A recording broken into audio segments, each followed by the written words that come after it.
അതിരടി ഈ സിനിമയിൽ എനിക്ക് ഏറ്റവും ഇഷ്ടപ്പെട്ടത് ശരിക്കും ഇതിൻ്റെ ട്രെയിലർ നമ്മൾ കണ്ടു കഴിഞ്ഞാൽ സിനിമയെക്കുറിച്ച് ഏകദേശം ഒരു ധാരണ കിട്ടും. അതായത് എനിക്ക് മനസ്സിലായത് ഒരു കോളേജ് ക്യാമ്പസിൽ മുടങ്ങിക്കിടക്കുന്ന ഒരു ഫെസ്റ്റ് നടത്താൻ വേണ്ടി ബേസിലിൻ്റെ ക്യാരക്ടർ ശ്രമിക്കുന്നു. സോ അത് ട്രെയിലറിൽ നിന്ന് തന്നെ നന്നായിട്ട് കിട്ടി. അപ്പോൾ അതുകൊണ്ട് തന്നെ പിന്നെ നടക്കാൻ പോണ സംഭവ വികാസങ്ങൾ, പിന്നെ ഇദ്ദേഹത്തിന് ഓപ്പോസിറ്റായിട്ട് ടോവിനോയുടെ ക്യാരക്ടർ വരുന്നുണ്ട്. അപ്പോൾ ഇവർ തമ്മിലുള്ള ഒരു ടഗ് ഓഫ് വാർ അത് ക്ലിയറായിട്ട് ട്രെയിലർ കട്ട്സിൽ അവർ കാണിച്ചു. ഇതാണ് ട്രെയിലർ കട്ടിങ്. അല്ലാതെ സിനിമയെ മാർക്കറ്റ് ചെയ്യാൻ വേണ്ടി എന്തെങ്കിലും കുറേ ജിമിക്സ് അവിടെ ഇവിടെ ഒക്കെ ഒരു ബന്ധമില്ലാത്ത കുറേ ജിക്സോ പസിൽ പോലെ നമുക്കെടുത്ത് കാണിച്ചു തന്നിട്ട് നമ്മളെ കൺഫ്യൂസ് ചെയ്ത്, അല്ലെങ്കിൽ നമുക്ക് എന്തൊക്കെയോ ഭയങ്കര പ്രതീക്ഷകൾ തരുന്ന രീതിയിൽ ട്രെയിലർ കട്ട് ചെയ്ത് വെച്ചിട്ട് അവസാനം സിനിമ കാണുമ്പോഴത്തേക്ക് ഭയങ്കര നിരാശ തോന്നുന്ന ഒരവസ്ഥയുണ്ട്. എനിക്കത് ഒരുപാട് സിനിമകളിൽ അനുഭവപ്പെട്ടു. ഇപ്പോൾ റീസെൻ്റായിട്ട് കണ്ടൊരു ഗംഭീര സിനിമയിലും അത് അനുഭവപ്പെട്ടായിരുന്നു. അതുകൊണ്ട് ആ സിനിമ എനിക്ക് വർക്കായതുമില്ല, ഞാനത് റിവ്യൂവും ചെയ്തില്ല.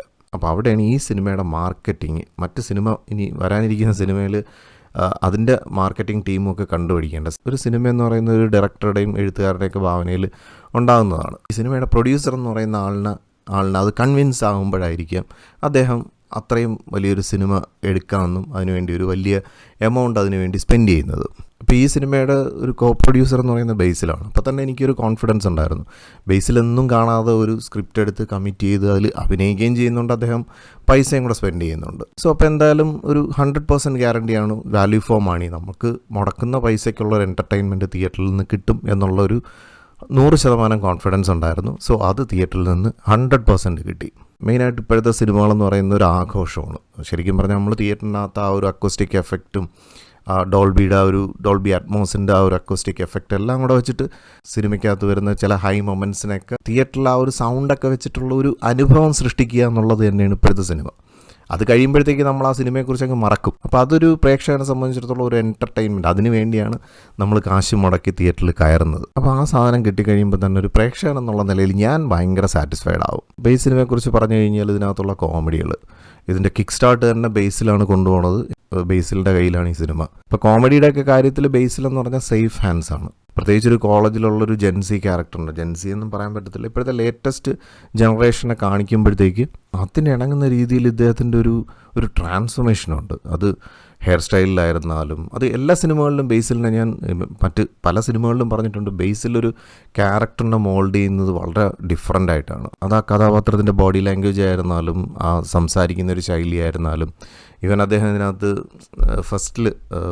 ഫസ്റ്റ് ഹാഫിൽ പല്ലിൽ കമ്പി ഇട്ടിട്ടുണ്ട്. അപ്പം അങ്ങനെയുള്ള കുഞ്ഞു കുഞ്ഞു കാര്യങ്ങൾ, ആ ഒരു ബോഡി ലാംഗ്വേജ്, ആ ഒരു കഥാപാത്രത്തിനെ അങ്ങോട്ട് നമുക്ക് രജിസ്റ്റർ ആക്കുന്ന രീതിയിലാണ് അദ്ദേഹം ആ കഥാപാത്രത്തിനെ അവതരിപ്പിക്കുന്നത്. പിന്നെ കോമഡി, അത് വളരെ സ്പോണ്ടേനിയസ് ആയിട്ടുള്ള കോമഡിയാണ്. അത് വളരെ നന്നായിട്ട് വർക്കായിട്ടുണ്ട്. പ്രത്യേകിച്ച് ഇപ്പോഴത്തെ ജനറേഷനെ കാണിക്കുമ്പോഴത്തേക്ക് നമുക്ക് ഒരുപാട് നല്ല നല്ല നടന്മാരുണ്ട്. നസ്ലിനുണ്ട്, അതുപോലെ ഹാഷിറുണ്ട്. അപ്പോൾ ഇവർക്കൊക്കെ ഒപ്പം നിന്നുള്ളൊരു വൈബ് ക്രിയേറ്റ് ചെയ്യാനായിട്ട് ബേസിലിനെ കൊണ്ട് ഗംഭീരമായിട്ട് സാധിച്ചിട്ടുണ്ട്. അപ്പോൾ ആ ഒരു ഇനിഷ്യൽ തൂക്ക് കണ്ടപ്പോഴേ, അതാണ് ഞാൻ പറഞ്ഞ ട്രെയിലറിൽ കണ്ടപ്പോഴേ എനിക്ക് ഉറപ്പായിരുന്നു, 100% ഗ്യാരണ്ടി ആയിരുന്നു ഈ സിനിമ ഒരു സക്സസ്ഫുൾ സിനിമയാണെന്നുള്ളത്. പിന്നെ സിനിമ നടക്കുന്നത് തിരുവനന്തപുരമായിട്ടാണ് കാണിച്ചിരിക്കുന്നത്. ഇത് തിരുവനന്തപുരത്തുള്ള ഒരു കോളേജും അതിനടുത്തായിട്ടുള്ള ഒരു ക്ഷേത്രവുമായിട്ട് ബന്ധപ്പെട്ടിട്ടാണ് നമ്മുടെ ടോവിനോയുടെ ക്യാരക്ടർ. അപ്പോൾ അത് പക്ക തിരുവനന്തപുരം നിയമത്തുള്ളൊരു കഥാപാത്രമായിട്ടാണ് ടോവിനോയുടെ ക്യാരക്ടർ. അപ്പോൾ അദ്ദേഹത്തിൻ്റെ ക്യാരക്ടർ നമ്മൾ ഈ രോമാഞ്ചം സിനിമയിലൊക്കെ കണ്ട പോലുള്ളൊരു ക്യാരക്ടറാണ്. എന്തായാലും അത്രത്തോളം അങ്ങോട്ട് വർക്കായിട്ടില്ല. കാരണം ഒരുപാട് നല്ല കോമഡി ഡയലോഗ്സ് വൈസൊക്കെ നന്നായിട്ട് വർക്കായിട്ടുണ്ടായിരുന്നു. പക്ഷേ എങ്കിലും ക്യാരക്ടറിനെ ഫുള്ളായിട്ട് അങ്ങോട്ട് പുഷ് ചെയ്ത് കൊണ്ടുപോകാനായിട്ട് എവിടെയൊക്കെ ഒരു ചെറിയ അസ്വാഭാവികതകൾ എനിക്ക് ഫീൽ ചെയ്തു. എങ്കിലും അതിൻ്റെ കോമഡി സൈഡൊന്നും പാളിപ്പോയിട്ടില്ല. പിന്നെ എടുത്ത് പറയേണ്ട, അദ്ദേഹത്തിനെ കാസ്റ്റ് ചെയ്തിരിക്കുന്നത് തന്നെ ഇതിൻ്റെ ഒരു ഫൈറ്റും അദ്ദേഹത്തിനെ ഒരു ഗുണ്ട കഥാപാത്രമായിട്ടാണ് കാണിക്കുന്നത്. അപ്പോൾ ആ ഒരു സാധനം കിട്ടാൻ വേണ്ടിയിട്ടായിരിക്കാം ടോവിനോയ്ക്ക് തന്നെ ആ ക്യാരക്ടർ കൊടുത്തിരിക്കുന്നത്. പക്ഷെ പഞ്ചിലെത്തിക്കാൻ പറ്റാത്തണൊക്കെ എവിടെയൊക്കെ ഫീൽ ചെയ്തിരുന്നു. എന്ന് വെച്ചിട്ട് ഫൈറ്റും കാര്യങ്ങളൊക്കെ നല്ല ഗംഭീരമായിരുന്നു. ഫൈറ്റൊക്കെ അത്യാവശ്യം നന്നായിട്ട് കോറിയോഗ്രാഫ് ചെയ്തിട്ടുണ്ട്. ഏതോ നല്ല സ്റ്റണ്ട് ടീംസിനെ വെച്ചാണ് ചെയ്തിരിക്കുന്നതെന്ന് തോന്നുന്നു.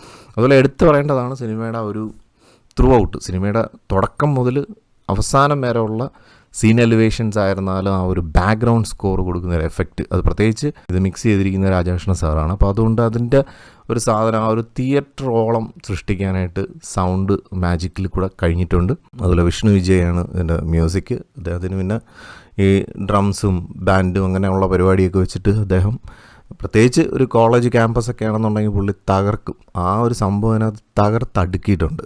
പക്ഷേ ഇതിനകത്ത് സസ്പെൻസ് ആയിട്ടൊരു ക്യാരക്ടർ വന്നിട്ടുണ്ടായിരുന്നു, എനിക്ക് ഭയങ്കര ഇഷ്ടപ്പെട്ട്. അദ്ദേഹം അത്യാവശ്യം ചിരിപ്പിച്ചിട്ടുണ്ടായിരുന്നു. ഞാൻ ആളിനെ പറയുന്നില്ല, പക്ഷേങ്കിലും അദ്ദേഹം ചെയ്തപ്പോഴത്തേക്ക് ഒരു കാര്യം ക്ലിയറായി, അദ്ദേഹത്തിന് ഫ്യൂച്ചറിൽ നല്ല ക്യാരക്ടേഴ്സ് കോമഡി ആയിട്ടുള്ള ആണെന്നുണ്ടെങ്കിലും അല്ലെങ്കിൽ ന്യൂ ജനറേഷൻ ക്യാരക്ടേഴ്സിനെയൊക്കെ നന്നായിട്ട് ഇനി പുഷ് ചെയ്യാൻ കഴിവുള്ളൊരു ആക്ടറാണെന്നുള്ള ഈ സിനിമയിലും കൂടെ അദ്ദേഹം പ്രൂവ് ചെയ്തിട്ടുണ്ട്. ആളിനെ ഞാൻ പറയത്തില്ല, കാരണം അതൊരു ഭയങ്കര ഒരു എക്സൈറ്റ്മെൻറ്റ് ഉണ്ടാക്കുന്ന ഒരു ക്യാരക്ടറാണ്. നമുക്ക് വളരെ അപ്രതീക്ഷിതമായിട്ടാണ് ആ ക്യാരക്ടർ വരുന്നത്. എന്തായാലും അത് വിനീത് ശ്രീനിവാസനല്ല, കാരണം വിനീത് ശ്രീനിവാസനൊക്കെ ഇവർ ഓൾറെഡി വന്ന് ഇൻ്റർവ്യൂസിലൊക്കെ അപ്പിയർ ചെയ്തായിരുന്നു. ഇപ്പം ഞാൻ ഉദ്ദേശിക്കുന്ന ആൾ വിനീത് ശ്രീനിവാസനല്ല, വർക്കല എന്നുള്ളൊരു ഗംഭീര നടൻ ഇതിനകത്ത് അഭിനയിച്ചിട്ടുണ്ട്. അതുപോലെ വിനീത് ശ്രീനിവാസൻ്റെ ഡ്യൂപ്പായിട്ട് നമ്മുടെ കോമഡിയൊക്കെ ചെയ്യുന്നൊരു, അദ്ദേഹത്തിൻ്റെ പേരെനിക്ക് പെട്ടെന്ന് കിട്ടുന്നില്ല, പക്ഷേ ആളും ഗംഭീരമായിട്ടുണ്ടായിരുന്നു. അങ്ങനെ സിനിമ ഓവറോൾ നോക്കുമ്പോഴത്തേക്കൊരു ഫുൾ ത്രോട്ടിൽ എൻ്റർടൈൻമെൻറ്റ് ഓഫർ ചെയ്യും എന്നുള്ളൊരു 100% കോൺഫിഡൻസ് ഉണ്ടായിരുന്നു. അത് അതുപോലെ തന്നെ സിനിമയിൽ കൂടെ കിട്ടിയിട്ടുണ്ട്.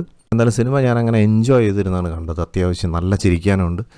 ഫാമിലിയായിട്ട് പോയി കാണത്തക്ക ഒരു സിനിമയാണ്, കൊച്ചുകുട്ടികളെയൊക്കെ കാണിക്കത്തക്ക ഒരു സിനിമയാണ്. അപ്പോൾ അതുകൊണ്ട് തന്നെ ഞാൻ ഈ മൂവിക്ക് ഔട്ട് ഓഫ് 10 തന്നെ റേറ്റ് ചെയ്യാണ്. അപ്പോൾ എന്തായാലും മറ്റൊരു സിനിമ വിശേഷമായിട്ടോ അല്ലെങ്കിൽ ഒരു ബ്ലിസ്ഫുൾ സ്റ്റോറി ആയിട്ടോ നമുക്ക് വീണ്ടും കാണാം.